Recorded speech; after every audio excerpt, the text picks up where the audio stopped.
He slowly flew outside the staff room, still astonished that he was the first animal in the zoo to discover this. He felt immediately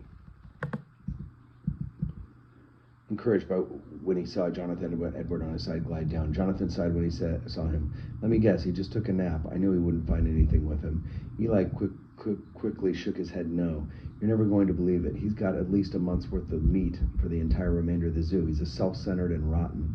Our zoo could be thriving right now if he'd played his cards right. But more and more animals are dying by the day." "That's terrible to hear, Eli." Jonathan looked distraught. "Well, there's one thing to do with this information. We must overthrow Laddie Boy. We must do it quickly. We mustn't eat him right away, but I'm sure what will happen once his fraudulence is revealed. First we need evidence. Then we need to expose him to the public." "Well, we could do both in one go," suggested Eli. "We could assemble a hefty amount of animals and then take them to break into the staff room of the zoo." "Can't hurt to test it out," Jonathan sighed. "I just can't believe we're turning on Laddie Boy so quickly. So, Rebecca, we need to assemble a witness group swiftly." The very next day, half the animals in the zoo were gathered. Even though animals like Jonathan and Eli had no real power, they were still quite popular within the zoo.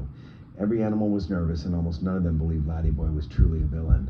Eli and Jonathan had already discussed the plan thoroughly.